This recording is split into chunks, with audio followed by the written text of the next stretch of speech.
adventures. Welcome back to our vlog. We're coming to you today with another subject as brought to us by our subscribers. We picked the subjects, guys, for our vlogs here at Junie Lyon Williams Adventures according to our comments from our subscribers. And when our subscribers ask for certain things they'd like to see or hear in our comment, we always respond with videos to meet the needs of our subscribers. So we appreciate that, guys. Continue to subscribe, give us a thumbs up, and give us your feedback in the comments, guys. We want to talk about a subject today called Foreigner Basics in the Philippines. And this is going to be part one of a 2-video series. Foreigner Basics in the Philippines. That's what we're going to be talking about, guys. One of the things that one of our subscribers asked us is, can we do a basic life video in the Philippines, especially in the area that we happen to be living in, and Junie Lai and myself happen to be living in Cebu. We're living in the Lapu-Lapu City area, which is a tri-city area with Cebu City, Mandaue City, and Mactan Island. Mactan International Airport is also in that 5-mile radius. So when you first come to the Philippines, most times the airline is going to bring you to Manila. Since the pandemic, some of the flights that used to come from LAX or San Fran used to be able to come from LAX and come to Cebu Mactan Airport. Recently, and they're still reviving some of the flights, but most times you're going to be routed at this time, I believe, to Manila. Numerous different transfers can get you to Manila. You can be laid over in different countries. When I came myself, the last time I came on a direct flight from JFK to Manila. And that was a 16-hour flight, guys. Direct. One way. If you were to go round trip, remember, that would be almost 3 days. At least 2 days and a half in the air. So what are some of the basics that I need to know if I'm coming to the Philippines? What are some of the basic things? Well, number one, you have to have a passport, guys. You have to have a passport that has at least 6 months on it of time before it expires, preferably more. You need to have a return ticket if you're not coming to stay. Of course, you would have one. But even if you were coming over to stay for 2 or 3 months, you would need a return ticket or a throwaway ticket, as they call it, an onward ticket, a ticket that you purchased that you would just be giving up maybe to somewhere else, Thailand, Singapore, anywhere that was leaving the Philippines before the 30 days. And then you could go before the 30 days to any immigration's office throughout the country and extend your visa for 30 days at a time, or at least 60 days at a time, sometimes up to 6 months. So those are some of the nuts and bolts things about the basics of coming to the Philippines. Ticket prices, they vary. When I first came here in 2019, the price of the tickets were $1,200 round trip. The last time I came in 2022, it was $1,800, and that was round trip. Of course, I only came one way. So one of the other things that's a basic is, guys, don't bring any money that's old or has tears in it or marks in it, because they will not be able to transfer the money in the Philippines. You have to go to money exchange when you get to the airport, and exchange enough money for you to at least get your cab to your hotel or wherever you're going, and then exchange the rest when you get to a money exchange after you've settled in.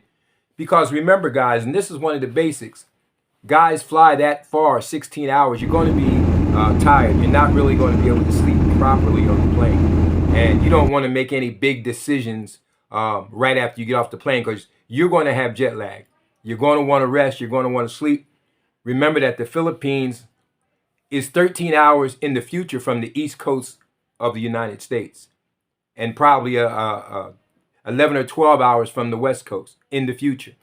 So you're feeling like you just got on a plane and flew into the future by 12 to 13 hours, guys. And your heart's going to be racing, your mind's going to be racing when you, especially if it's your first time and you jump off that plane, walk through immigrations. The heat from the country is going to hit you in the face, because it's a heat like we're not used to, unless you live in New Orleans or somewhere like that, or Alabama in the summer, somewhere like that. And it's a world of culture shock. Everybody's coming at you, trying to get you to get in their cab, or get you to buy this, and you're going to be bombarded with all kinds of stuff in your senses. So, second tip is that take a white taxi, guys. One of the white taxis that are at the airport, and make sure they have a meter in the taxi. And those are some of the basics about first entering the country. And remember, we're going to do this Foreigners Basics in the Philippines in a 2-part video, guys. And we'll be putting and letting you know what we had to do, so you don't make any of the same mistakes that we made. For hotels, I mean, the basic cost, you can go from inexpensive to expensive, guys. They have all that here.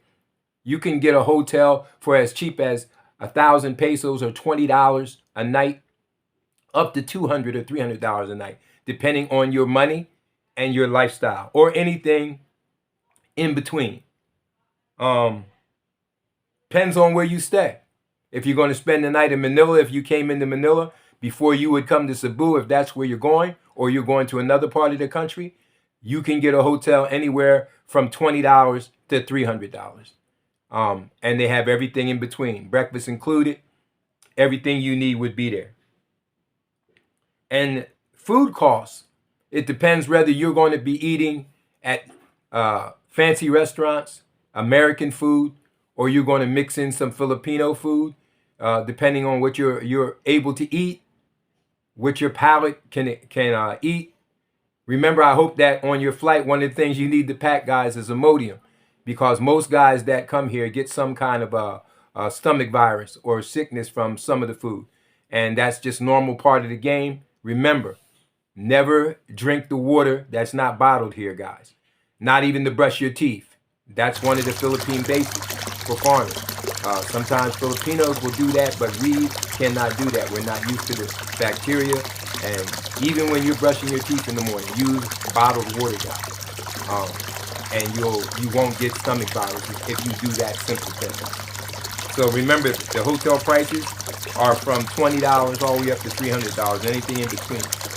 Somebody asked, one of our subscribers asked, what's the best month to come to the Philippines? Well, anywhere from June to November is the typical typhoon season, like we have hurricane season in the United States. So that doesn't mean there's a typhoon all the time, but it is the typhoon season, guys. So that is from June until November. And remember, plane tickets are probably cheaper to come to the Philippines during that time. But some of the coolest times in the Philippines would be from January through February and maybe early March. That would be some of the cooler times, because it is hot here, guys. Usually around 90 degrees all the time. Maybe in January and February, it might be 80, maybe 82. So you do get maybe a 10-degree break. Some of the money do's and don'ts. Remember, here at Junie Lyon Williams Adventures, we always advise you never, it doesn't even matter if you're in LDR. If you've never met that person in person, never send money to a girl or a man from any country, but we're talking about the Philippines, if you hadn't met them in person. Nothing can happen bad if you don't do that. And I can tell you stories of people that lost thousands of dollars because they violated that one principle. And that's one of the foreigner basics when coming to the Philippines. There's plenty time if you've been talking to a woman or a man in LDR to meet them in person. Because remember, guys, just because we talk to somebody on Messenger, on Skype, or on some kind of video service, it doesn't mean that that person's personality is going to mesh with or be the same when you meet them in person. Anybody can put up an act for even for 6 months to a year.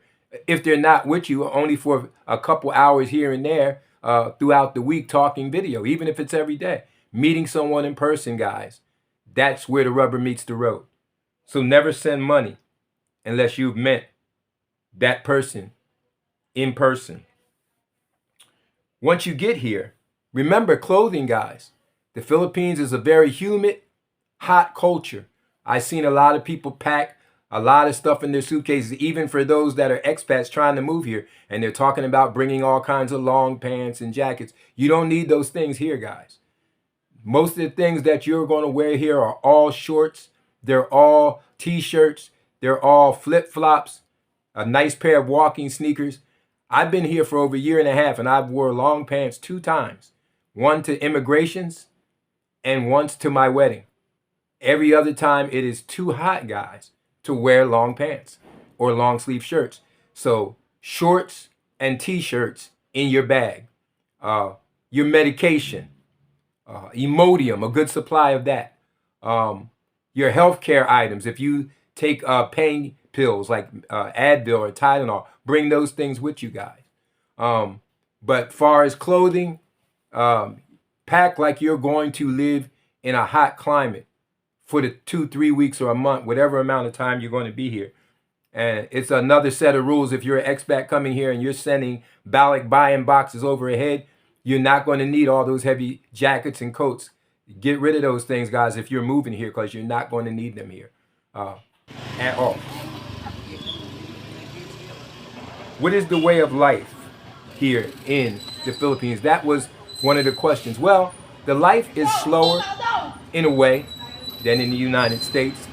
Even though there's many millions of people here in the Philippines, it doesn't move at the breakneck speed that we do in the cities and even in the suburbs in the United States. People slow down. You have to pack your patience when you come to the Philippines because there's long lines. Everything you have to wait. You have to wait in the supermarket. You have to wait in traffic. You have to wait at the doctor's office. And I mean, there's lines, guys. If you had to go get blood work done, you're going to wait. You got to set aside 2-3 hours in your day to get that done. So everything is wait. We have to take the mentality of microwave want it done from the US and the Western countries and leave that there. That's not here because we have to pack our patience when we come to the Philippines. The supermarkets, the food here is about as expensive as it is in the US if you go to the grocery stores, guys. Your savings is all going to be in the outdoor markets. All their fresh produce, their fresh fish and chicken, those things can be purchased in the open market. You can get some things you can't get there that you'll have to get at the grocery store, but they're Save More, and their malls in the malls with the grocery stores in the mall. Those prices are almost the same as US.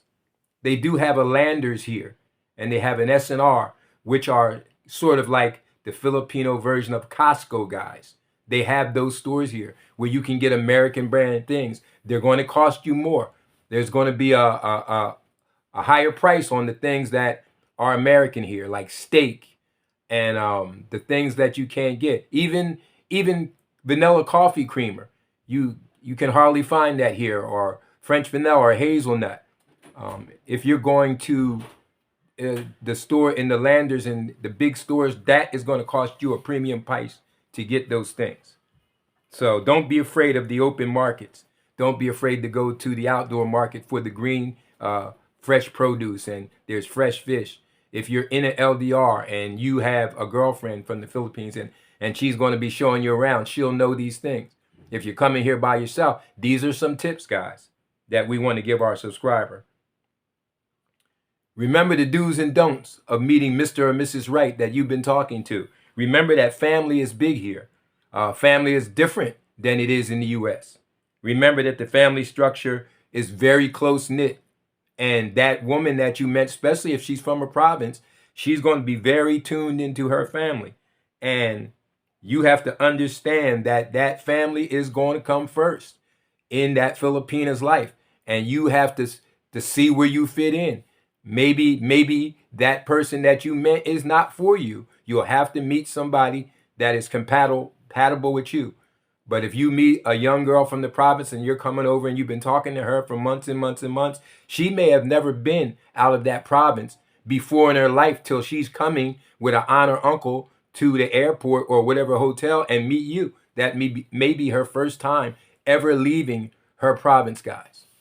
But we got some other pro tips. We got a lot more that we want to talk about. We're conscious of the time, and we're going to be coming back to you with the basics for foreigners in the Philippines. And we'll see you then, guys. Remember, this is William from Junie Lee and Williams Adventures. Don't forget to subscribe, give us a thumbs up, and we'll be coming back with more basics for foreigners coming to the Philippines next time, guys, in part 2.